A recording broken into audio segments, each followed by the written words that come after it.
What's going on, guys? Welcome back to the Art of Suffering podcast with Dalton Darnell. Today, we have a special guest. His name's Michael Klaasen. I do not know this guy from Adam.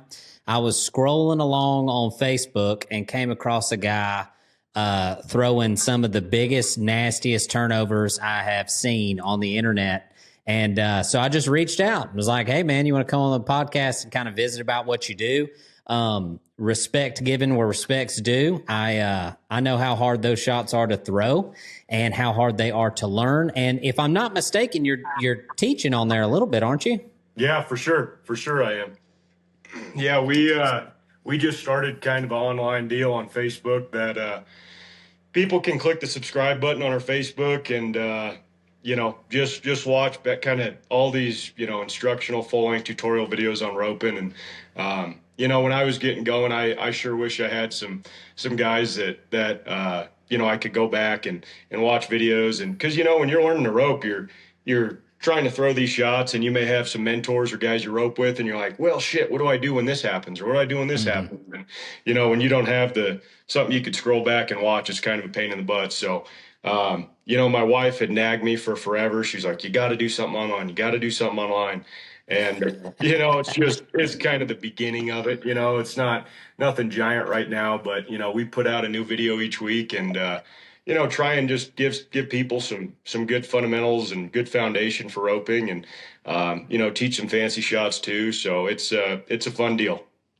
Man, that's awesome. How old were you when you started roping and where'd you grow up? Well, long story short, I'll just give you the background, but my dad had a bunch of mules when I was a kid, and I grew up hunting and fishing my whole life. We used to pack in the high country. We live in Colorado, and we used to elk hunt all the time. My grandpa would come into town, and my dad's side of the family is originally from the Midwest, and okay. So my grandpa lived back there in Illinois, and he'd come out and we'd all go elk hunting on the mules. And, I was a little kid at that point. I mean, shit, I think I was riding mules when I was 4 years old, 5 years old, something like that. And, I just like anything in life, I kind of got burnt out on it when I was a kid. My dad wasn't, he's a good horseman, but he wasn't like, the horseman of all horsemen. He didn't, eat, breathe, and sleep it. He just used him to hunt with primarily.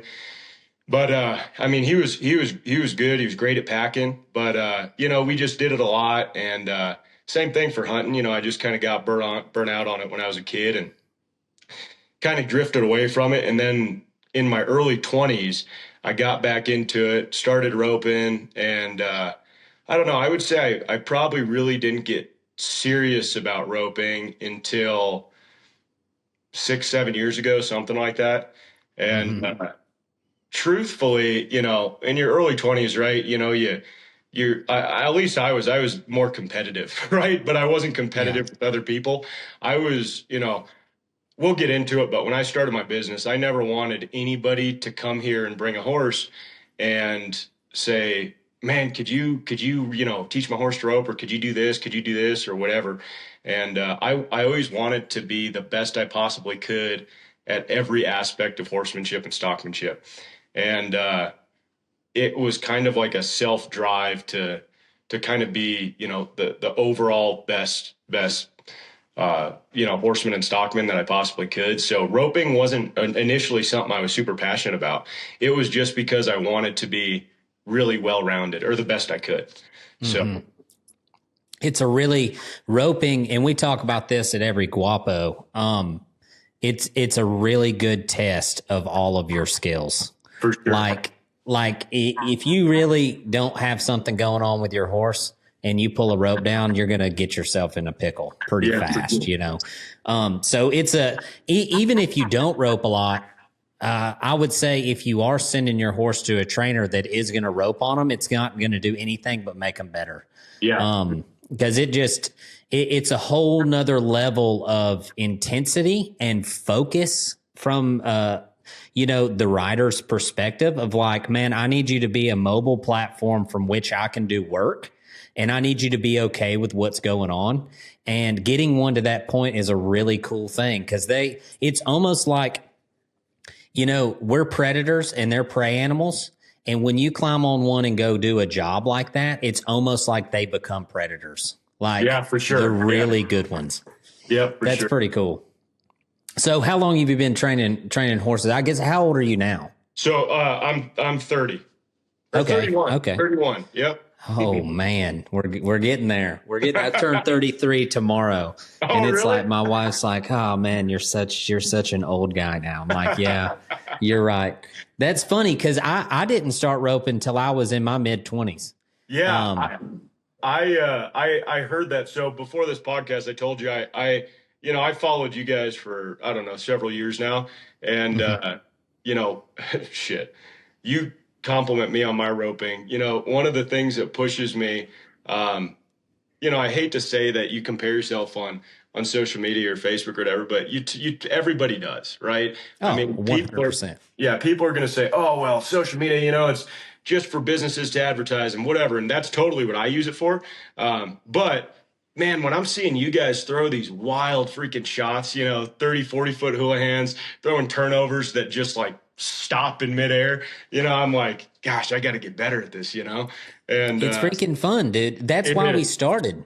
We started because we didn't have nothing to watch. There wasn't anything out there, dude. Like circa 2016, nothing existed. I got on the internet looking for it because I wanted to get better at it, and it didn't exist. So I mean, that's why when I see people like you, because here's the thing, man. Everybody always says, they're like, oh, I don't have time to wear a camera and blah, blah. I'm like, shut up, dude. We've all worked all over the place. You can put a camera on, but it just putting yourself out there like that and being willing to help other people along the trail. It's commendable, dude. It's hard. It's harder than the normal job. But it's a commendable thing to do. You know what I'm saying?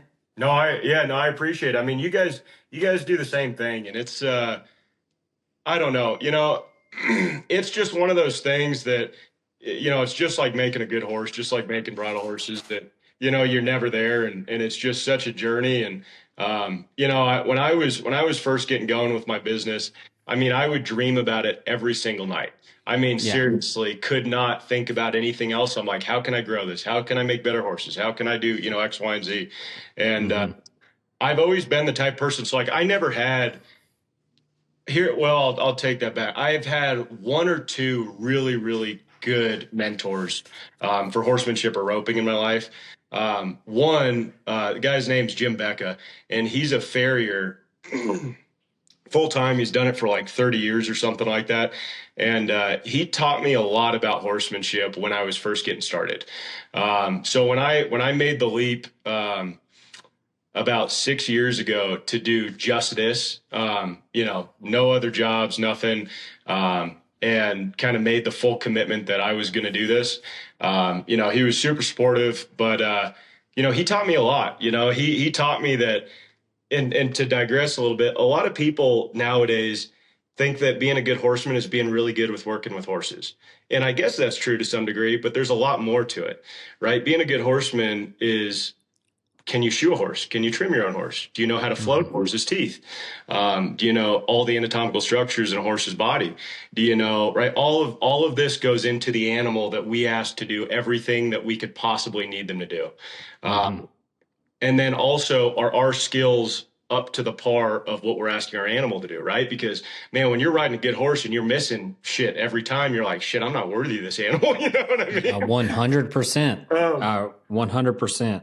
I feel bad when my horse is doing their job and I'm not. But, so I had a really, he was probably the primary mentor in my life. And, I would say that learning all that stuff about horsemanship, like I see on your guys' channel that, or the stuff you post that, I think it's Abby and your dad that shaws the horses, or do you do it too? Yeah. I did when we were in Wyoming, because you have to out there. But right now, I'm in Alabama, and that's where the rope shop is located. And my string of horses is the retired string. So I don't ride them or not. They're just pasture ornaments pretty much. I'm kind of working on getting a preconditioning deal going here. And quite honestly, I probably won't ever shoe horses again if I don't have to. Yeah, for sure. I freaking hate shoeing horses. I can, and they come off a lot. You know what I'm saying? Like, I'm not very good at it at all. But Dad and Abby are pretty handy with it. They like shoeing, but I don't. Oh man, God, I hate shoeing.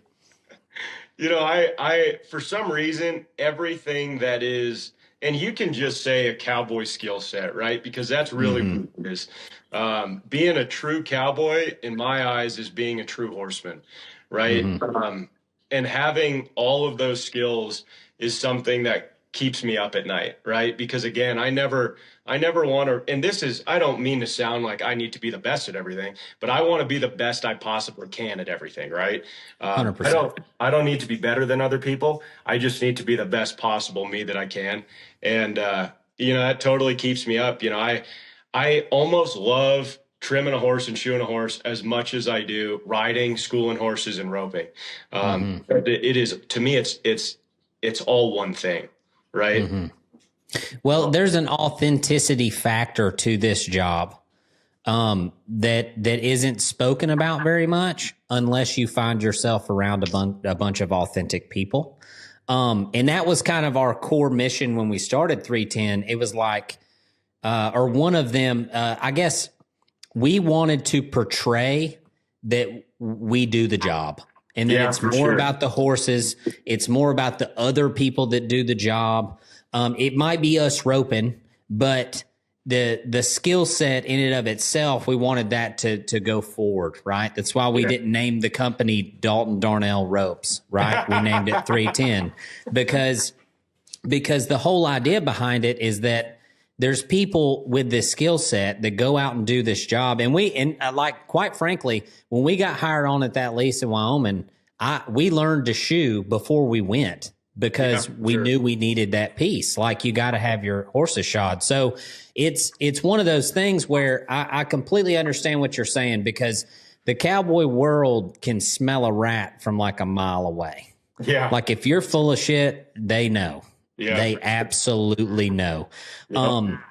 And so that's important to all of us, right? That's important to all of us. There's kind of this level of imposter syndrome that'll kind of creep in on you if you don't know. Yeah, I was about to say the exact same thing. Yeah, it's real. It eats me. I did I think the episode that posted today was me talking about imposter syndrome with this freaking podcast, because I was like, man, the enemy just comes in and starts wearing you out about like, who gave you the right to sit here and talk about Jesus in front of these people? You're a pile of garbage. And that's not what it's about. You know what I mean? Like, it is about, it's about showcasing the struggle of life so that another fella can go, man, somebody else is having a hard time. Like, thank God. It's the same thing that people say when I miss. When I show miss videos, they're like, thank you so much for showing the miss video. I'm like, dude, I have so much more miss video than I have catch video. It's not even funny. You know what I mean? But it's how you portray yourself, What'd you do before you were a full-time horse trainer? So I had several jobs, but I actually sold insurance for a while. Oh, very good. Hey, nothing like a good town job, baby. That's awesome. Honestly, I always told my wife, I said, I'll do whatever we have to do to pay the bills no matter what. If I got to go work at freaking McDonald's, I'll go work at McDonald's. You know what I mean? Oh, I do.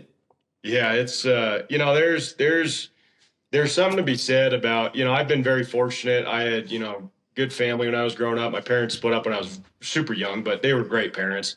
So I had a good upbringing, but, I always felt like in my adult life that I always had my back up against a wall, right? I always felt like if I fell, I was screwed, right? Yeah. And I'm sure if I did, my parents would have helped or saved me somehow or done something, right? Just family would have been family, but, I just never wanted to lean on anything. And I've always grown up. I always felt like my back was against a wall, that I just had to fight for whatever we wanted. And, I don't know. I think that translates to everything I do in life, right?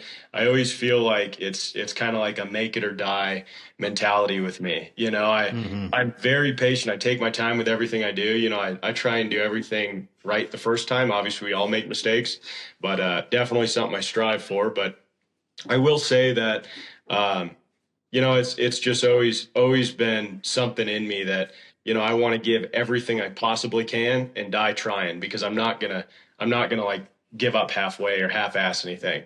So yeah, with the work thing, my wife thought I was crazy when I started this full time. When I said I was quitting my job and doing this, and because I had been training horses part time, and when I told my wife, I'm like, I'm just gonna do this, right? She thought I was crazy. I mean, she was super supportive, but she's like, seriously, you're making good money. You should not leave this. Yeah. No, I've had very similar conversations. Yeah, I've my wife and I have been together. So I'm 31. We've been together since I was 17, and she is, as much me as anything. She knows me probably better than I know me. Truly, if I don't know if anybody listening to this has ever done like couples therapy or anything. I haven't personally, but you always see in movies, right? Or you hear people talk about it. They're like, oh, you can't be codependent on your spouse, right? You guys gotta be great on your own and all this stuff. And I'm like, yeah, it's true. You gotta be like a strong individual, but my spouse is there because she's my partner, and I'm there because I'm her partner. I don't want to live this life without her. I live for my wife and my kids, and it's just, that's what life is to me. It's not like I'm happy by myself and need to go do everything by myself. It's like, yeah, we have our own lives, but at the end of the day, you're meant to need your partner. You're not meant to be different about them. No, 100%, dude. I'm the same way. So like, codependent's a great word, and that might have some negative connotation. Yeah. Don't care. I don't care at all. Because that's how I am. And when, when me and my wife got married, she got to where she wanted to have kids, and I was praying about it real hard, and my wife was not a big prayer, not big into praying. And my granddad told me one time, he was like, hey, the day you got married, you became one. If you're praying by yourself, God ain't, you got to get with your wife and get after it. Yeah. And the first time I ever prayed with her, we prayed for our son, and she was pregnant 30 days later. So like since then, man, I've gone on this journey of, husbandry and fatherhood. And there was this just huge weight that started sitting on me when all of these people were relying on me. And like you were talking about, I'd go work at McDonald's if I had to. Like the first ranch I ever worked for, we were preconditioning a bunch of yearlings, which down here is a bunch of yearlings on a very small place, but you kind of did everything, like you pulled wire, you put out hay, you fixed water troughs, the whole nine. And so in order to pay for our honeymoon, I bartended Friday, Saturday, and Sunday nights. There you go. After working at that ranch. And the last 3 years of my life, I've pretty much bartended in the evenings. I was able to quit in November so she could stay home with the kids. Good for you. Which my wife's a registered nurse, so she could, now she started her own business selling them shirts and stuff. Oh, yeah. It's insane. Yeah. So my wife makes more money than I do. It's ridiculous. And she stays home with the babies. But the fact is I think, kind of my rule of thumb for being a husband is my goal is to outwork my wife by 10 times. Yeah. Yep. In order to provide. And it sounds like you're the same. It's like you want to offer this life for your children and for your wife and for her to be able to spend time with them. And for anybody listening who isn't married yet or has just got married, it's going to take every ounce you got. Oh, yeah, for sure. All of you. It's a good deal. Marriage is the best thing that ever happened to me, dude. Like, yeah, honestly, sure. Like it's freaking awesome. Okay, so let's talk about the kids a little bit. So you said you had 2 kids? Yeah, 2 kids. So real quick, Dalton, before we move on, what I'll tell you, that line you just said was really good, right? You want to outwork your wife, 10 times. But I'll tell you, here's my take on that. I want to outwork my wife by 10 times, but I want my wife to outwork everybody else 100 times. Right? Yes. That's one thing I will say is that I want, I didn't, and this may sound kind of odd, but I don't sign up to just take care of my wife, right? As much as I am going to take care of my wife and want to and will, I want my wife to be a badass. I want her to be tough as nails, outwork everybody she knows and be respected by everyone she knows and be respected by her kids. Because one thing that I think can be dangerous is, women can be, and this is kind of an off-topic deal, but women can kind of be fall into this stigma, I think, with a lot of men as being seen as like no value, right? Like what do you do, right?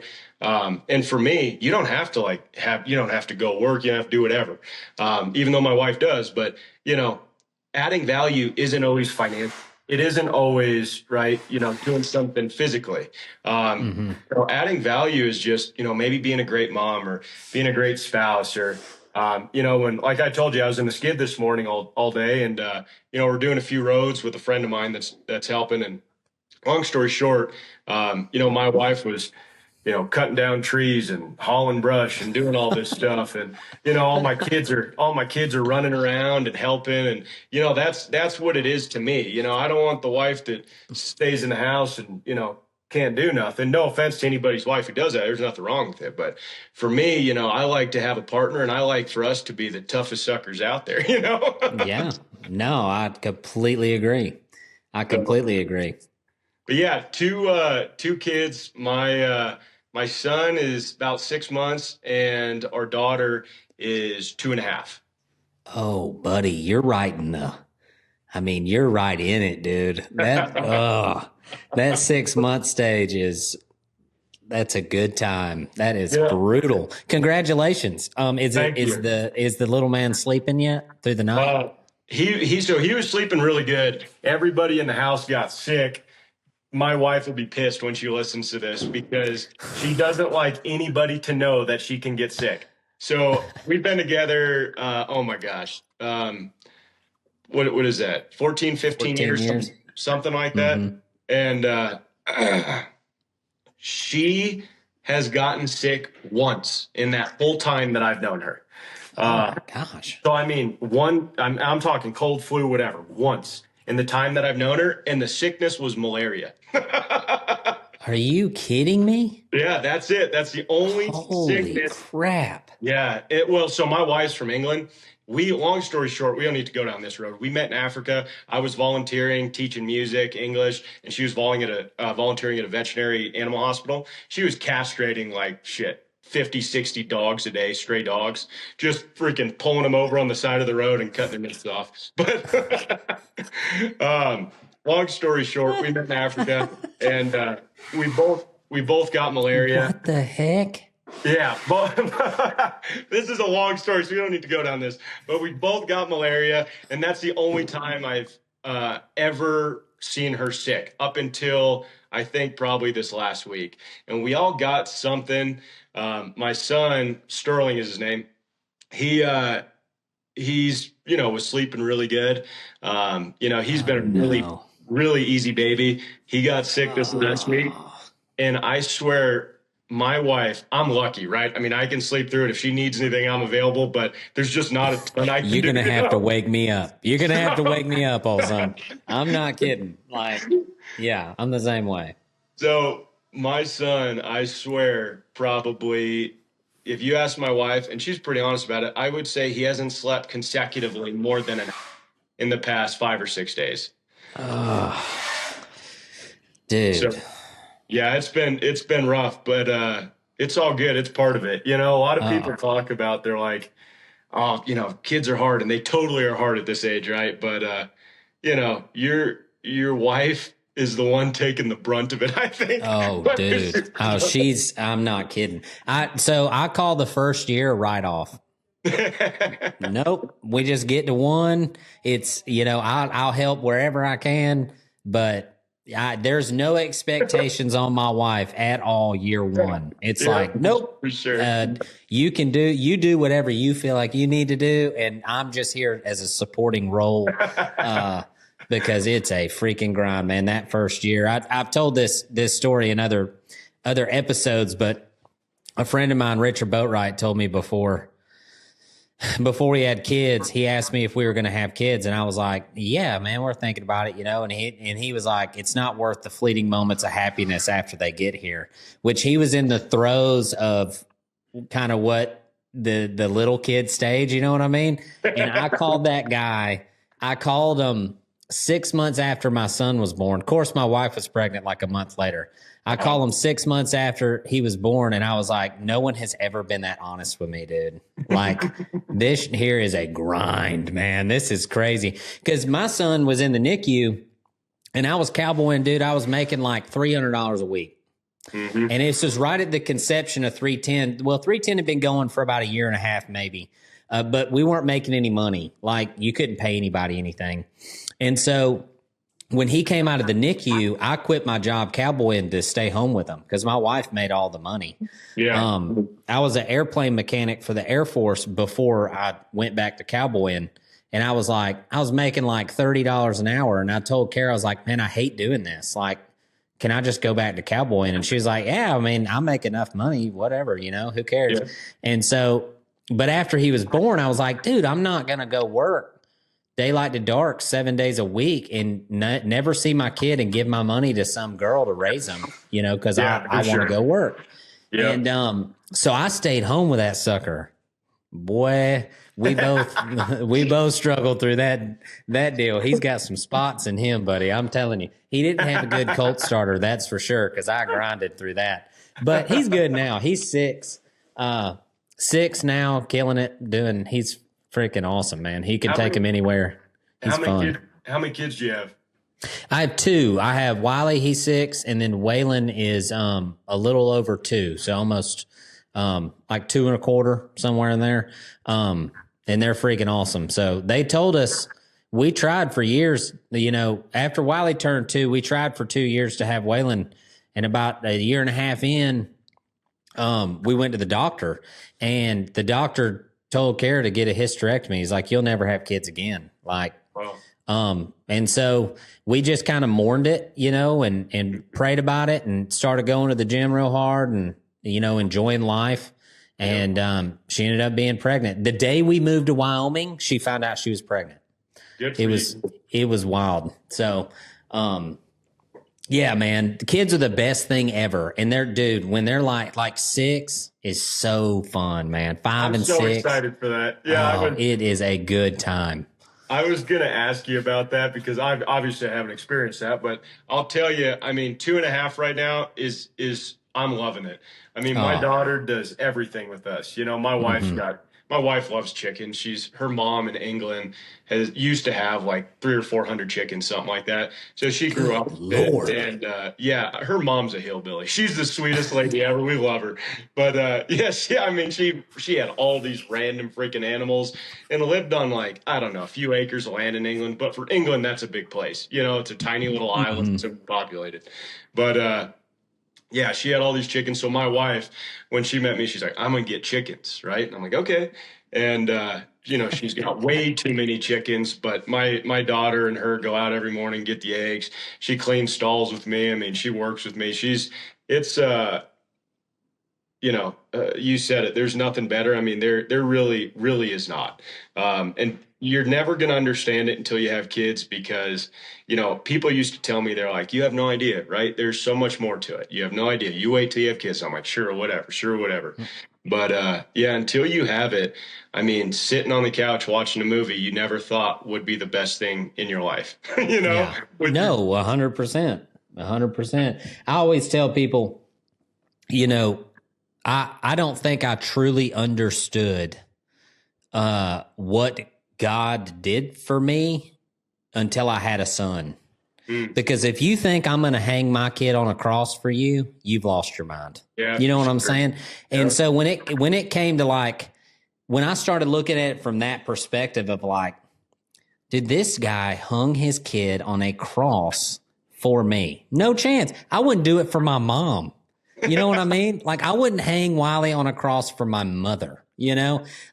So that it really changes your whole outlook on life and how you want, and us being able to stay home with the kids and love on them in that way and really raise them the way that we wanted to, really, as soon as he was born, became our entire priority. Like what you're talking about, you know, you're out building a road and they're just out there playing. They don't know they're working, and they're working. They're making a hand, you know, but they're doing life with you. You know what I mean? And that's anybody listening that has kids on the way, figure it out. Do whatever you have to do to spend as much time, like give the money away. Don't take the money. Don't take the extra money if it means you're not going to be able to spend time with them, because it's worth it. It's worth every penny I haven't made because of it. You know what I mean?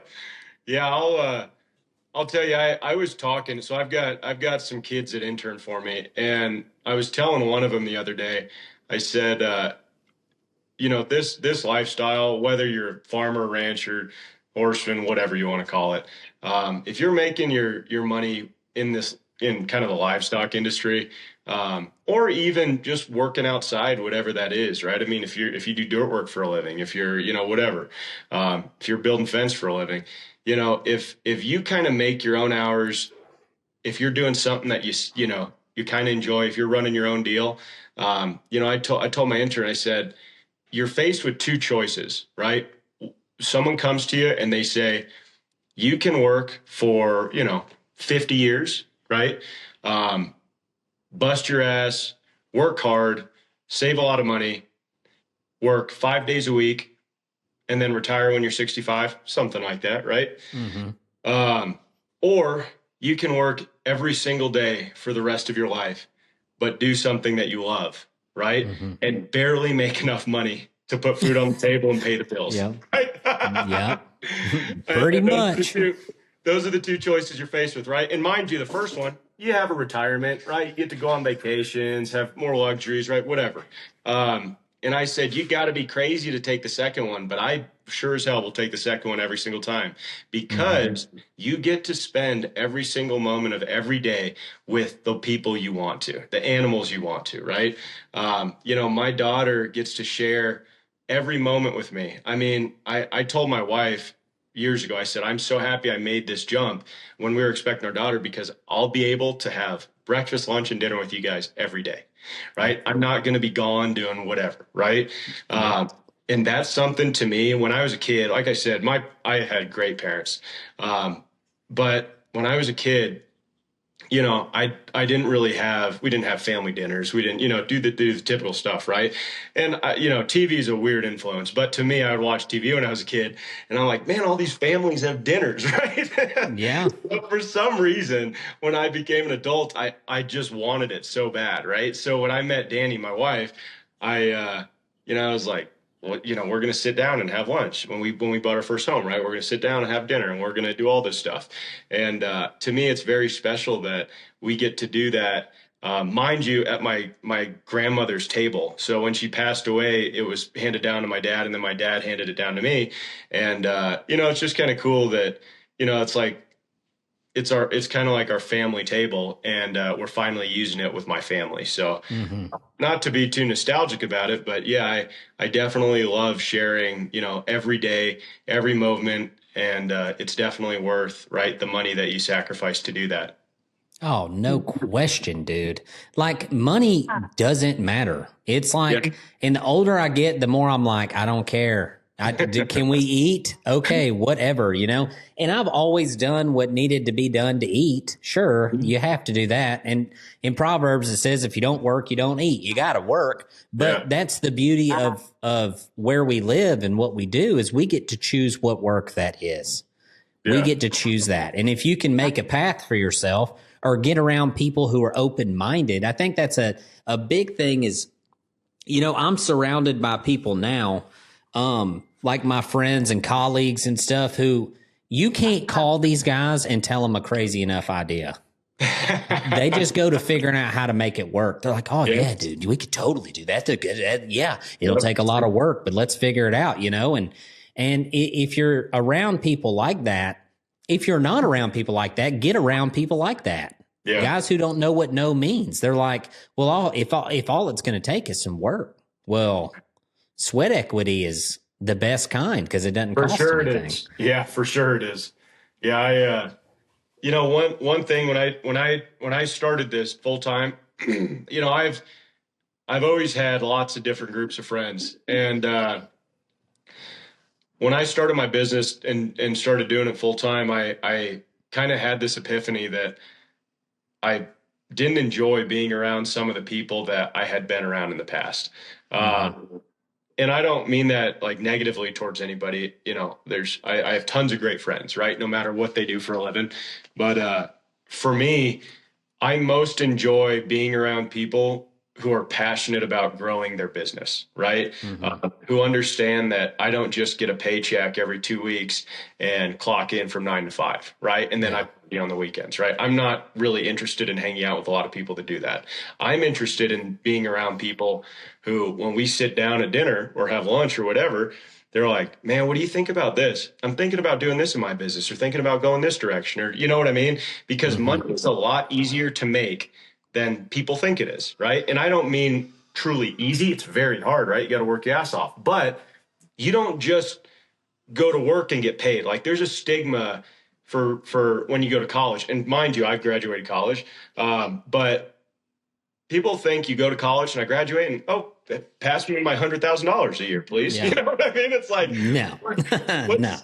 What skill do you have? Like, I think about this every day. I tell my interns, I'm like, in a nice way, what skill do you have that you can offer me that makes my life easier and allows me to make more money, right? Think about what skill do you have that you can bring to the table. And I think people you go to college, nothing wrong with it, but a lot of people graduate and they're like, well, I'm ready to get paid. I'm very skilled labor, right? And you're like, well, wait a second. What exactly is the skill here, Yes. So for me, I don't know. I've always thought that, you just gotta think about what you can bring to the table. And, I don't know. That was kind of a tangent, but yeah. Well, it's not at all because basically, so I have a young man that works here. He's not an intern, so to speak. He ties the ropes. Yeah. He's a rope tire. He wants to own his own business. And I told him, I said, you need to find a problem and you need to solve the problem. Yeah. And then people pay for that, And I have conversations with people. People call me all the time about marketing or branding or anything. And the biggest thing I hear, or the advice that I offer people and what they're not willing to do is quite simply the work. Yeah. If you're willing to do the work, it is easy. Yeah. Like the making of the money is not the hard part. The freaking work to get there is the hard part. And 100%. So like Richard Boatwright, he has an online educational site called B1 Horsemanship. And, he started that after we started 310 EDU and all that. He would call and we would talk about it. And me and Richard have had hundreds of conversations like this over the years. And it's quite simply, you have to post every day. You have to make a video every day. You have to grow your business. I mean, that's what it is. And so it's like, my buddy Daryl called me at the beginning of the year, and I've talked about that in the podcast a bunch. And he's been a YouTube guy for a ministry for 4 years now, I think. And he calls me. He's like, man, I really want to work on my own. And I'm like, okay, cool. What do you want to do? He was like, well, the only thing I'm really, really good at is growing YouTube channels. And I said, okay, well, how much are you going to charge? And he's like, well, I don't know. And I was like, well, do it for me for free for 6 months and let's see how much you're worth, Yeah. He doubled my YouTube numbers in the first 28 days from the entire year last year. Wow. The entire year, dude. I was like, I don't know if I don't think I can afford you, man. Like, you might have to stop working with me. But he started his own deal now and he's got it going he's got it going. He's got some clients, he's kind of out there hunting people. And, but that's all it takes. Yeah. All it takes is finding someone's problem and having a good solution for it. So like marketing ropes online is something that did not exist. No one did that until we started doing it. And honestly, like,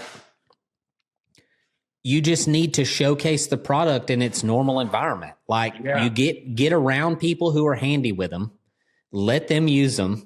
Yeah. And they need to be like-minded enough, which was a hard thing to find in the beginning, like-minded enough to let you film it, because it's some stuff don't need to be out there. And just as well as I do. Yeah, and, and then they had to trust us enough to know that we're not going to make them look like a dink.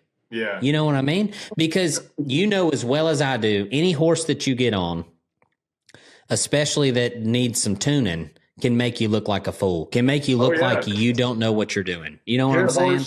Good horse makes anybody look good. That's the truth. Mm-hmm.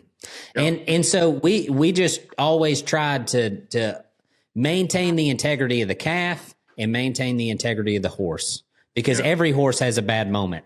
And you don't show those because it's not worth showing unless it's educational. So like the 310 EDU stuff, we do show that. Yeah. But when you're talking about YouTube content, you don't have a guy on there in a bad spot, because every single one of us has been there. You know what I mean? And then you're going to get 10,000 trolls saying, I told you so.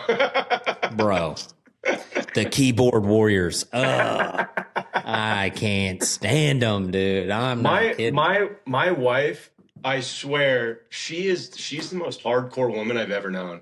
Like, she would fight every single keyboard warrior. I mean, to the end of the earth, every single one. She'd reply to 500 comments. And I told her, so she doesn't, right? She doesn't do that. But she tells me, we get all these comments, random DMs, whatever. Everybody gets them that posts a lot, right? And 100%. I'm like, no, it's not worth it. It's like all you're going to do when you reply is just egg them on, and then you're going to start this whole freaking feed. Everyone's going to read it. Everyone's going to chime in. It's just bad breeds bad, So the more power you give to that, I think, the more you're egging it on to happen on your videos. So I just don't reply to it. We used to go to battle, dude. And like now I just I don't know if you've seen any of the 310 React videos, but we had this video of this freaking guy. He's on this horse at a Brandon that's never drug calves. The horse bucks. He falls off. It's great. It's good fun. It's good family fun. Everybody's watching. Nobody even moved, really. They're all just like, well, his horse is bucking. He was in the great state of Texas. It was fantastic. All these people these people jump on and they're like, oh, he's spurring the shit out of them. I got in that video and I was like, I got a video off YouTube of Ryder Wright. I'm talking just raking one. I mean, putting it to him. And I was like, this is spurring. This is not spurring. This is spurring. This is not spurring. Because it's like, dude, man, if you've ever done it, I mean, I've fallen off at Brandon's. My horse farts funny and I'm falling off. I'm not even kidding. I can't ride one bucking for nothing. But it's just these people, man, they don't know. And if you offer some level of grace of like, you make fun of it and all the things and just go, it's okay that you don't know. It's okay that you've never actually loped your horse. You know what I mean? Like, you can't tell me what I'm doing is wrong or abuse or whatever. And I'm over here like, bro, I'm in a rope halter. Like, I ain't never abused anything. You know what I mean? Like, what the heck? He could pull me all over the place if he wanted to. The fact is that he doesn't want to. And that's what... That's what you're hunting, But I don't know, man. It's funny. So let's talk a little bit about your horsemanship philosophy. So let's get into that. Like, what do you like in a horse? What are you hunting for? No, let's talk about something different. I'm just kidding, Dalton. No. No, we're not going there. Yeah, I didn't come to talk horses. There's obviously a lot that goes into it, as you know. Oh yeah, no. But yeah, so it depends. When I so like if I'm going to look for a horse for myself, which I very rarely do, I'm going to, first off, like if I'm picking from 100 horses or 50 head or something, I'm going to look for conformation right out of the gate, right? So how many times does a pasture fit into the cannon bone, right? That ratio is very important to me, right? Because you're going to over leverage basically your fulcrum points in the legs, right? So if the long and short pasturing are too long, right, it might be a really, really comfortable ride, but that horse is probably not going to be sound later in life, right? Because they're using the shocks of that car super, super hard, right? So I want something that's not too upright, not too relaxed in angle, right? So your HPA, hoof pasturing angle, right? I don't want that horse sinking all the time, right? That goes back to the long, short pasturings. I want, obviously somewhat of a flat horse. So if I had to pick, right, if you're talking top line, so the withers to the top of the butt, I don't want something that's downhill, ideally flat. But if I had to take either one, I would take uphill, meaning the withers are higher than the butt. So those are big things, right? Straight legs, obviously. Cow-hocked, right? Or sickle-hocked, people call it. A lot of people think that is a conformational, deformity. I'll just use that word, or it's something that's less than ideal. I would say that a lot of people are unaware that was actually a breeding thing with AQHA. There was a case study done, in fact, about it, talking about how draft horses, right? Draft horses that walk straight with their hind legs, track straight, could actually drive and pull less than a draft horse that corkscrewed like this when they drove. So we bred that into AQHA, right? We asked our horses to drive off the hind. So we tried to breed them cow-hocked or sickle-hocked like that. And cow-hocked is just where that hock rotates in and that hoof rotates out. So yeah, and this goes back to what we were talking about at the beginning, right? You've got to understand, at least as far as I'm concerned, I do my best to understand all of this, because all this goes into how good you can throw a rope, right? Because when you're on that horse, if you don't understand, well, maybe I've got my horse position badly, or maybe, this is wrong, or it's how my horse is built, or whatever. All this goes into how well you can get that horse positioned to throw whatever shot you're trying to throw. Do you teach this stuff in your courses? Yeah, totally do. Yeah, because that's cool. Like, this is way above my pay grade here. Like what you were just talking about, I was like, woo, boy, I just know one that's got a big butt. You know what I'm saying? Like, so that's cool, dude. I'm going to go subscribe. That's freaking awesome. Like, that's good information. That's really neat. So I don't have videos on this on the subscriber thing, to be clear, on Facebook yet. We just started that subscriber deal, I don't know, maybe a month or two ago. But on a side note, man, you guys have been inspiring me to do YouTube for so long, and I haven't. You don't have a YouTube? No, I've got bro. I've got like 5 or 10 videos or something like that. I mean, barely any, and it's just random stuff from Instagram or Facebook that I've posted on it. Yeah. But I've wanted to do it for a long time because I'm missing out on a lot, right? Yes. So what I am finally doing is I'm starting to put some videos on YouTube now, and then I'm just going to take the plunge. I'm really cheap. I don't like spending money, right? We work hard for our money. I don't want to piss it away, but I'm going to take the plunge and buy a GoPro. Do it. Because, dude, I just bought one this week. Your guys' videos, it's just such a cool perspective, Yeah. Just I mean, like, I watched one of your podcasts, and I think you said your dad, the first time that he put the GoPro on, he's like, it's like you're in the saddle with me, right? Yes. And that's, I think I would hope at least a lot of the people that follow us would like to see that angle too, and see how we do things, because part of the issue for the content we create is that obviously we have 2 kids and 2 young kids right now. So who films, right?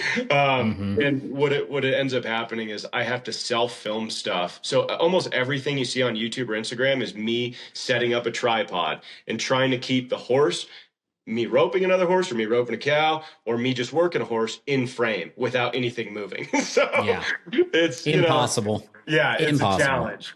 Yeah. And I could, it'd be a lot more, I think, fun for people to watch also us doing stuff outside. Right. And that GoPro just allows me to not be like, hey, wife, let's find someone to watch the kids and go, yes. So yes, I'm going down the YouTube route. Thanks to you guys. Do it, dude. It's worth it. It's worth it. We started this new channel where we're hosting the podcast, and I'm posting kind of more stuff like you're posting on there. And I did not want to do it. I was like, dude, I don't want to do another one. And Daryl was like, you have to do it. Just freaking do it. I was like, okay, whatever. So now I'm posting you said that because you're paying him now. yeah, right. I mean, exactly. He's a slave driver, but it's good, man. YouTube is very similar to Facebook and Instagram. It just takes a lot of work, but the biggest thing is that you can get paid on it pretty quick. Yeah, for sure. I mean, you can get monetized pretty quick, especially with the kind of information that, like, just your 5-minute description of what you're looking for in a horse. Yeah. That's clickbait, buddy. Like, these people don't know what they're looking for like that. You know what I mean? But I was more. Yeah. Go ahead. No, let me finish the deal about the horse, because that's like the intro level of, if I'm looking at, let's say, 50 head of horses or colts. And by the way, I don't ride. I mean, all I ride is mares. So I don't own one gelding. I've never owned a gelding in my life. And I saw on your guys' podcast, your dad is the same way. 100%. Yeah, they're the one difference, I'll say, tangent, but it's worth it, kind of. One difference between a gelding and a mare, I will say, in my experience, is that you could be kind of, I'm going to get freaking ridiculed for this, but this is just my opinion. A gelding, you can get away with a little bit of less than ideal horsemanship for a longer period of time. So that's 100% true for anybody that wants to jump in them comments. Facts. You cut the heart out of a gelding, old son. Yeah, period. For sure. A mare, right? So a gelding may just like blow up one day and pitch you off, and you're like, where the hell did that come from, right? And maybe it was building, for the past 3 days you were riding them. A mare, the second you do something wrong, your ass is going to be pounded into the dirt. I mean, or, if they blow up, right? I just believe that they have like you said, they have a heck of a lot more heart. They try a heck of a lot harder. They're much more honest animals. And, that's my 2 cents on mares. Those are all facts. Yeah, I love them. But case in point, right? So ideally, a filly if I'm picking a young horse. And if we step away from the conformational stuff, and this is debatable, right? All the old cowboys used to say that, they like a horse that fights a little bit, right? That's got a lot of heart when they're starting them. I do agree with that to some degree, but I more so believe that I need to find a good student, right? So when I'm looking for a horse, I'm looking for a horse that, and every horse trainer out there is probably going to say this, but I've got a little bit more underneath it. I want a horse that has a high level of curiosity. And the reason I say that is because to make a good bridle horse, I was showing one of my interns the other day. I mean, I don't teach them things, and that sounds ridiculous, but I don't teach them my leg means this and a rein means this. And I don't teach them these tricks that they associate A to B. I teach them principles that transfer and translate across their entire life. So a good example of that is, if I touch you anywhere, you need to move away from it, right? Anywhere. And the way I test it is, if I've never touched a horse somewhere, can they problem solve the first time and move away from where I touch them? The importance of that is they need to be very, very relaxed to process it, right? So if a horse is amped up or a little more reactive or whatever, and that's okay, right, to some degree, because the longer they've lived outside, the more reactive they're going to be, because they've had to defend themselves, right? They've had to listen to their instincts. But I want a horse younger, right? Who's been following the herd, who's more pliable, and a little bit curious, right? Doesn't know that the lion can jump out of the tree and kill him yet. Totally, right? If I can find that horse and I can keep them relaxed, right? And develop that thinking side of their brain, right? So horses have 4 sides. You know this, right? There's right brain, left brain, upper and lower, right?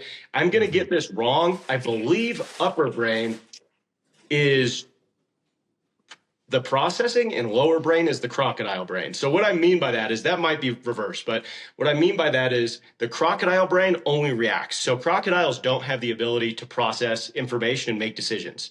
They only have the ability when a bird lands on their tail, they bite, right? It is all reaction. So horses have reaction and they have processing, obviously. I want a horse that has not developed, because it totally is a use it or lose it principle with horses. If you develop the reactionary side of a horse's brain, it gets bigger and the processing side atrophies actually. So for me, I want a horse that doesn't have that atrophy happening already. I want a horse that it hopefully is a little bit more balanced, that I can develop that processing side. You always can change this, right, throughout a horse's life, but younger, just like us, the more you develop it early, the more it's going to stick and the more it's going to continuously go in that direction. So I want a horse that's a little bit curious and in some way that I can work with to help develop that relaxation in him, because a lot of these higher level maneuvers, right? I mean, what you guys do, running one down the pasture, your horse needs to be relaxed for that, right? I mean, They can't be freaking losing their mind. You can tell when they aren't. Yeah, and the second you add energy to that, that's the hard thing, right? Because if they're already up here and then you ask them to do something and then they go up here, it's like way too much, right? Yes. I need a horse to be level, even keel all the time. And when I add energy, they go exactly where I'm asking. And that goes back to that principle of me building that processing side of their brain and me being able to use these principles, not teaching them, this means back up and then you just spin or whatever, right? I need you to understand that when I create some type of shape on you, that you follow that shape, right? You follow the movements that we're trying to produce rather than me teaching you these tricks that A equals B. And that goes back to me saying, if I touch you anywhere, if you understand that principle, right, I should be able to touch you anywhere on your body and you move away into the space I'm creating for that, right? So I can touch, I've got a yearling right now, or a 1.5-year-old that I've had her for 6 months, maybe 8 months. And I can touch her anywhere on her body that she's never been touched and she'll move in the opposite direction. So I could touch the back of her leg and she'll move it forward. I could touch her chest and she'll move back. I could touch her pole and she'll move her head down. You know what I mean?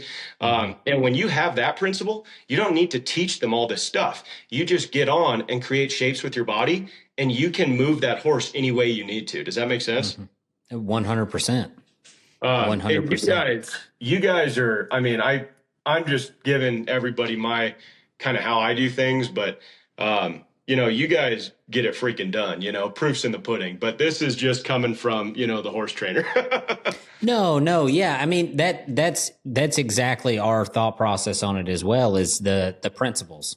Yeah. So, whether it's pressure and release or knowing what happens before what happens, or there's all these little sayings that are said while we're standing around the round pen or out working horses it's like, I would say this for everybody listening is honestly my biggest challenge in the cowboying world is like mechanical things are not a problem for me. That's why manipulating a rope has always come very natural. Like I can watch somebody throw a rope and shot and immediately know the mechanical issues within the roping shot.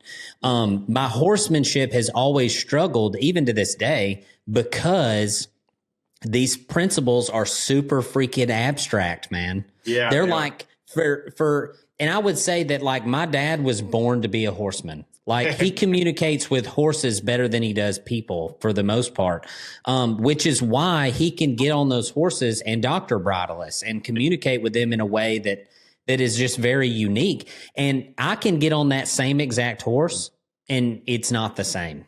And we ride very similarly. Like he taught me everything I know about that, but my brain has always had a hard time. Like the easy ones, like pressure and release to me is kind of what you're talking about. It's like, you know, if I reach over there and I'm standing on the ground and I ask one to disengage their hindquarter and I, you know, bend their face a little bit and ask them to disengage their hindquarter, like it's pretty easy for one like to understand that principle from the beginning. But when you're talking about like feeling their feet underneath you, like which foot is on the ground and which foot is not, this is another level of understanding of the horse mechanics and like what you need to be paying attention to, when to ask the horse to properly step over on the front end or disengage their hindquarter. It's like, and my dad will be sitting up there and he's like, yeah, so when you ask him to disengage, you know, you just, I mean,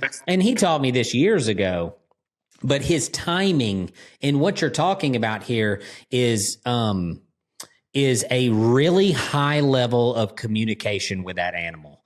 Totally. And it starts from the second you put a halter on their face as a colt. Yeah, like for sure. You're teaching them the line of communication that you're going to have when you step on. Have the rest of their life. Yep. For sure. And then keeping one out of trouble is like keeping them in the right frame of mind. Is a lifelong journey, and it has been for me. Yeah, it has been for me. I would say the main difference between you guys and what I do is you guys just point blank cowboy way more than I do. You know, I train horses for a living. You know, I definitely rope every day. But do I rope cattle every day? No, maybe once a week. But you know, you guys do it all the time, you know. I would say that, you know, for me, when I get on a horse, I have the time, I have the luxury because of what I do, that I hit certain things in my horsemanship and I'm like, what else can I work on? Right. I'm always thinking about that. So like you talked about footfall, right? I work on that all the time, right? I think about constantly, how can I improve? Right. You know, you've got to go down those avenues to become better at anything, right? Just like roping. If you don't keep pushing yourself to the next level and you start saying, I'm good enough, right? I'm okay right here. You know, I feel good. And that's okay to do, right? I mean, if that's all your life journey's been about, and, you know, that's as far as, you know, you want your drive to take in, you're happy, you know, being happy is being happy. So, but for me, you know, just like you guys, you know, it seems like I always want to propel myself to keep climbing and keep growing, because life gets boring if you don't do that, right? I always 100%. I need something to strive for. And that's why making good horses is so addicting, because, you know, every horse trainer in the bridle horse world says this. They're like, oh, it's never over, right? Your horse is never finished. And that's true to some degree. But it's not really the horse is never finished. It's that you're never finished, right? That's the point. Yeah. That to me, because dude, I've been around some that are as close to finished as you're going to get. And the fact of the matter is that the horses are like guitars. Like you play them real hard, you put them up, you're going to tune it before you get back on. So all of them are going to need a little reconnection when you get back on. That's just part of working with a live animal. But dang it, dude, the problem is us. You know what I mean? Sure. Like, for sure. I think, especially me. Well, no, I totally agree. I mean, if you truly think about it, you know, I reflect on a lot of the horses I've started, and I've got a good amount I've got to get going here in the next month or two, but I reflect on a lot of the ones I've started in the past, and I always think about how much better they would have been now or last year or the year before, you know what I mean? And I think it's cool to kind of consider, can you get to the point where you can start a horse and them ride almost as if they're a 7 or 8 year old horse on the first or second ride, right? Because if you present your body well enough, there's no reason that shouldn't happen, right? I mean, how good can you be at communicating with a horse, right? And keep pushing yourself and make those questions as clear as possible. Because I would say the main difference between how I do things and a lot of guys out there is that one, I don't desensitize horses. I don't, shoot freaking fireworks off their back. I don't do drills. I don't make them move their feet like all the online guys do. I mean, I just go out there and spend time with a horse. And in my mind, I've got principles that I'm trying to instill throughout their life. And I have nothing but time, right? I mean, all I do is work horses all day and rope. And obviously spend time with my family, but Yeah. but you know, I just kind of take my time and I think about, when I get on this horse, what do I want to have, right? What principles do they need to have throughout their life? And I just add like a grain of salt every day. And when I say every day, I mean, I don't put a young horse in a round pen probably until they're like, if they're, born here or born somewhere that's not on a big ranch and you need to rope them to halter them. I would say I put them in a round pen at maybe 2 years old as the first time. I don't start horses until they're 3 or 4, just because of bone maturity, growth plate stuff, blah, blah, blah. But I've got 3 or 4 years to make them pretty good before we put a ride on. So there's no time frame on that. And you can create a horse that has total relaxation. And when you have that, they're listening, right? The thing that gets guys in trouble when they start horses isn't that, the horse is freaking fired up and, a bronc or whatever, right? It's that the horse isn't balanced, right? Mentally or physically. And what I mean by that is, a lot of guys, when they swing that leg over, that if a horse is a little fresh or, maybe a little green, you swing that leg over and you can see them get tight, right? Or they just blow up or whatever. So when you start a horse, obviously that balance, right? Mentally is very important. We talk about that. Every horse trainer talks about that, right? Right brain versus left brain.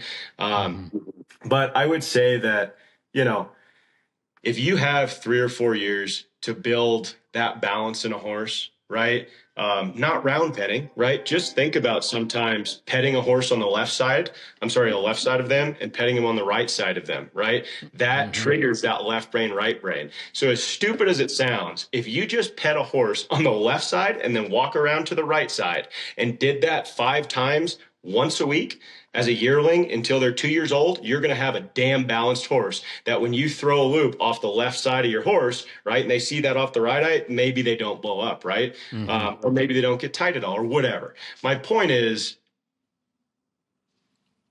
you don't need to make this giant rushed, I got to go to work on a horse. And there are horses and guys that need to do that. So I'm not saying anything about that. But your job is a hell of a lot easier if you just take the time, right? Use the horses you have, get a young horse, spend the time over a few years when you're not in a rush and make a nice one, right? Your job's going to be a heck of a lot easier and your horse is going to be willing to do the job and a lot better at it. Well, and if you want to have a miserable day, take a horse that isn't prepared. Yeah, for sure. That's terrible. And I say to people all the time, like, doctor and yearlings ain't no horse training gig. I mean, really, like you can teach one a lot doing it, and they have to learn at some point. There's a guy here that I'm working with to try to get a little lease ground going where we can precondition some calves, and he doesn't know anything about it. He's just likes land. So he's getting me the land. So, and it'll be his land. I'm just going to lease the land. So, and I was telling him, I was like, there's always this real puckered moment with a horse that you've ridden a lot, but you've never dumped it on a 750-pound yearling. Yeah. And you never quite know what's about to happen. And you got to be prepared. There's not a time I've roped the first time off of a horse and not taken quite a deep seat. And most of them do great, if they're prepared. If they're ready, if you've drugged some logs, if they felt some weight. But the first time that yearling, you dump it on that sucker and he crosses eyes, you're like, yeah, buddy, here we go. Let's see what we really got going on here, And it's fun unless it goes really bad. Then you're hunting your rope and trying to put everything back together. But dude, I totally agree. most of the people that watch that know exactly what we're talking about right now. Oh, there is no question. There's no question.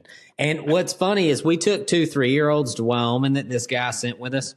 And I roped the first yearling off of both of them. And they both took it like a champ. But out there, I'll say this.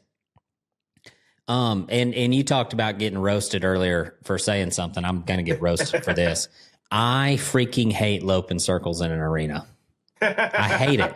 Yeah, I like to have 20 miles to trot and then get something done. You know what I mean? Like it's pretty easy. And I really think in a lot of situations, it's far easier to make a really nice horse when you got a lot of miles. I mean, of course it always is. Yeah, dude. So cowboying, if you kind of know what you got going on or know what you're doing, you can get a lot done in that 20 miles before you ever got to rope something and not get yourself in a pickle, you know? And I appreciate those miles because Doctor and yearlings in Alabama versus Wyoming, I mean, you get in a trailer, you drive a quarter of a mile to the gate, you get off the trailer, walk into the pasture, and the cow's standing right there. Like, so if you're going to get bucked off, it's just going to happen in the morning, you know? But in Wyoming, it was super awesome because it was like you get dumped off at the gate and then you got to trot forever to find one. And I had a horse out there, dude. We still got him. He's the only gelding we've ever kept. And it's like he never got cut. Anyway, he's a total dink. And this horse here took miles and miles and miles and miles to get right. He's a super hybrid cutting horse, just a natural born skeptic. He tolerates zero BS. You know what I'm saying? Like if you're wrong, he punishes you. And he made me a lot better, like a lot better. He bucks me off at freaking ropings and Brandons and Dr. Nearlands with guys. And I got more video of me hitting the ground on this silly horse than any other horse. But in Wyoming, he would be real fresh. We'd trot for forever. And then when we found one, he was just cool with it. I mean, he was just like, which we didn't start him. That was a thing. Yeah. But anyway, he changed my horsemanship completely. Like he taught me how to be disciplined, how to be self-disciplined, and how to not get buffaloed. Like, because he'll buffalo you pretty good. Sure. You know, he'll kind of grab his butt all the time or whatever. And once he knows that you know, hey man, you're just BSing me, right? I know you're BSing me. And once he knows you know, he never does it again. He's just like, oh, okay, well, that's not going to work, you know. I'm telling you, man, I hate horses like that. I'm not a fan of that. That's where the whole, you know, it sounds like you guys aren't either. But no, there was many days. If I wouldn't have been in Wyoming and had to walk 25 miles back, I'd have just left him out there. You know what I mean? It's like, you can freaking live out here, buddy. I'll tell you that the whole outside thing, right? I mean, that 100%, you can get a lot done on a horse like that. You get fundamentals down in the arena, and then you go right outside for a year or two, and then go back to the arena for a month or two, then go back outside. That's how I do it, at least. I do a ton of schooling outside. But you know, if you're not teaching a horse, at least those fundamentals in the arena, I mean, they definitely need that because it's just going to be more controlled, right? You know, the way I think about it is when we're in the arena, I'm putting the pieces I need to go get stuff done outside, right? Mm-hmm. And we don't live on a big place. We live on a fairly small place, but I have everything I possibly need to make a good horse here. Mm-hmm. And that's the one thing, you know, I think is important, right? And like you were saying that, you know, you can get a lot more done outside than you can inside. And I think the reason a lot of people struggle with that is because they ride in an arena for freaking, you know, 5 years. And then they're like, why is my horse bad outside? Or why can't I go and do whatever? I do need to clarify it. Yeah. Only if they have the foundation that you're talking about. Oh yeah, for sure. Yeah. Like you have to have the line of communication. If you don't, like, I don't want to go ride a horse outside that doesn't have it. It sucks. Yeah, for sure. It's the worst job ever. And it's the funnest job ever if they do have what you're talking about. Yeah. You know what I mean? Yeah. It's it barely, and the thing is, right? For I mean, we tell ourselves in the horse world that we can empathize with a horse, right? That, oh no, I know how, imagine how that feels. Oh, they don't want to get into a trailer because of X, Y, and Z. Or, oh, they don't, right? Good horse trainers always talk about this. They're like, you got to see it from a horse's perspective. And I will say 99% of horse trainers I've run into truly have a hard time really empathizing with a horse, right? Because it is really crazy to process if you think about it, on one side of the coin, we're like, these animals are livestock, right? They don't need X, Y, and Z. They're tough suckers. And then the other side of the coin, we're like, they're so sensitive. They can hear your heartbeat from 5 feet away. You know what I mean? It's like, so which one is it, right? Yeah. Are we going to treat them like a, whatever, like some freaking piece of meat, or are we going to treat them like, the Messiah, right? Yeah. How are we handling these animals? And I will tell you, there's a lot of interesting data. Like I said in the beginning, I am like a horse nerd, right? And maybe not even just horses. I am horsemanship, stockmanship nerd. I mean, everything that goes into being a cowboy is stuff that I'm interested in. So I try and learn as much as I can to improve. And one thing I will say is there's been a lot of studies on horses and like the sensitivity, right? So, 10, 15 years ago, right, there was something done about elephants. And, this was a big deal, right? And don't quote me on this. My time frame might be off five or so years, but somewhere around that time frame, there was a study done on elephants, and they're like, we think elephants have receptors in the bottom pad of their foot where they can feel vibrations and feel animals moving, right? Now we're like, duh, everyone knows this, right? We know that elephants can feel things coming. In the horse world, right after that was done, they're like, oh my gosh, maybe the Brumbies in Australia, maybe they can feel vibrations in their frog, right? And now we're like, yes, everyone knows this, right? Of course. But it's interesting to consider how complex a horse actually is, right? So like the frog totally can feel vibrations just like an elephant. They have a thermodynamic ridge that runs down their back, right? So blanketing horses, we obviously know if you're a horseman that, works outside or lives outside, if you're cowboy, you're not blanketing your horses, right? Obviously the dead airspace makes a big difference on that, and that ridge, right? That runs down their top line. So cold air literally runs down it and off their butt. All these little tiny things that make horses so complex. There was a case study done about the Vietnam War, in fact. And long story short, you can look this up and fact check this, but the strokes of this are pretty accurate. I looked at this a long time ago, but something along the lines of they had a special ops unit that was being tested during the Vietnam War through the U.S. government, and they had Native Americans in it. And these guys, some type of special ops deal, whatever. You guys can look it up if you're watching. And they found that these guys were testing, I guess, like scoring through the roof, right? These guys were doing great. They could sneak up on anything. Long story short, yeah, Native Americans. Yep. Huh. And they put these Indians and implemented them during the Vietnam War, right? They're like, these guys are doing killer. So they implemented them. These guys failed terribly, right? Nobody could figure it out. 20 some years later, somebody did a case study on it. And this is what I read. And it was something along the lines of the leading indicator. The only variable they could find that made a difference in their performance was from the testing to when they implemented them was then they shaved their head or cut their hair. And that's interesting to consider because of that proprioception, right? So proprioception would be like feeling something before it touches you, like a cat in its whiskers.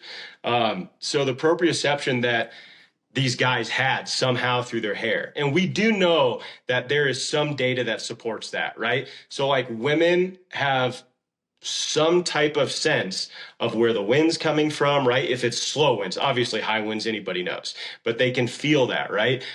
We can feel direction, right? Northeast, southwest, more intuitively. things of that nature. We do know there have been some studies on it that have some sort of conclusive data that shows that hair does have an impact on that. So if you take that to horses, the proprioception, their whole body, one, is covered in it, and then their mane and their tail. So how much can a horse truly feel if people, right, it's somehow the data suggests that it helps us. How much does it help a horse in what they sense, right? So can we really comprehend how much sensitivity a horse has? And if we can, how can we use that to help us teach them? I sound like a freaking witch doctor right now, but I'm telling you, you can look it up. And this is just me. I'm just a weirdo, dude. I contemplate how to be better. I constantly look at things about how to improve. I don't know. I think it's interesting to think about how complex these animals actually are, that, we sell them short to some degree. And yes, they definitely are livestock. But when you have a good one and you've brought out all of that incredible sensitivity in them, and the truth of the matter is we don't really understand how complex a horse is. There's not a lot of data on it, especially in the Western world. In the English dressage racing world, there's tons of data on biomechanics of a horse, not a lot done on the sensitivity, mental capacity, stuff of that nature. So for us to say every day, oh, they're tough animals or whatever, that, they don't need this. I go through phases, man. Some days I'm like, or some years I'm like, man, they're tough suckers. I ain't worried about it, right? Other years I'm like, this animal may have more intelligence than me. They may have, there's no question. I mean, just the level of complexity to them, and they humble me just like it sounds like they do to you guys. They humble me every day at how great they can be at something and how human they can be at things. I mean, when you have a good horse, and I'm sure all the guys watching this can relate to this. When you've got a good one, I mean, it's like there's nothing else out there. I mean, that's it. No question. No question. And what's funny is that, like, the hard one I was talking about earlier is a good one. Yeah. But that sucker was hard. He was rough. And, to the point of, like, as the old saying goes, he'll be as much horse as you are cowboy. Yeah. I should get that tattooed on me somewhere, because the fact is that's true. And if you're looking at your horse, and this goes for fatherhood, this goes for marriage, this goes for your relationship with really anything on earth. If you're looking at that horse and expecting him to be better and not looking at yourself, you're wrong. Yeah, for sure. If you're looking at your wife and saying you're a crappy wife and not looking in the mirror, you're wrong. You're wrong. Like, you need to anyone who wants to be an expert in this field needs to have the same mentality you have as far as trying to be better, right? Trying to be better at things. And I'm my journey to horsemanship was vastly different than most people's, right? Like, I rode as a kid or whatever, but when I started cowboying, that was it, man. It was doing the job. It was like, and so I for sure look at my horses as livestock, or did back in the days. 'Cause it was like, bro, I'm here to work. You got to come to work, and we both got to do this job together. And I'm going to be as good as I can be, but you got to be good too, And, that's been shaped over the years, especially as I had kids. Like, my appreciation for Blaze letting Wiley dink around on her is that horse on TikTok. People are like, that horse is worth $1 million. And she damn sure is. The one you can throw a 3-year-old on, a 4-year-old on, and give them a rope and let them throw it at stuff. Like, come on. I wouldn't tolerate that, and like, there's other horses in the string that I wouldn't even let him walk near. Like, don't even go over there. But he can crawl under her and all the things. And so it's just that's been one of our goals with the videos over the years, is to do our best to show our appreciation for how incredible those animals. I hands down, everybody talks about a damn dolphin. horses are the smartest animals on earth. Dolphins, get out of here, dude. Get out of here. You show me another prey animal on earth that lets a predator climb on their back and go get another prey animal. Oh, I know. Get out of here with that dolphin. Yeah. It's a predator, dude. Like at any point, it could eat you and drown you. Sure, they're okay with you riding their fin or whatever. Okay. Get out of here, bro. Get out of here. That horse thinks you're going to freaking eat it day one, dude. They're like, this guy's going to eat me, and you got to prove that you're not. It's crazy. These dolphin people. We did go to a dolphin show recently. It was pretty impressive. I'm not going to lie. Oh, my gosh. it wasn't nothing close to a 310 video. They can get out of here with freaking dolphins, dude.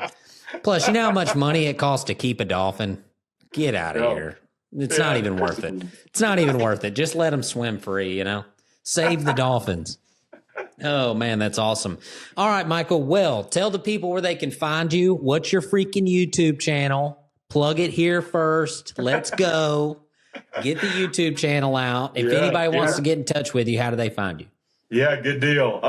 Well, Instagram, Facebook, YouTube, Buck and K Horsemanship. Like I said, we're going to get that YouTube going. We just started posting a few videos on it, but we're going to get serious about it here. And Buck and K Horsemanship. We do have a website too. You guys can check that out. We take outside horses. We make bridle horses as well. We'll start them from scratch, train them for several years. And, hopefully when they get to a phase after the two-rein, hopefully straight up, or in that two-rein phase, we'll typically find a good place for them.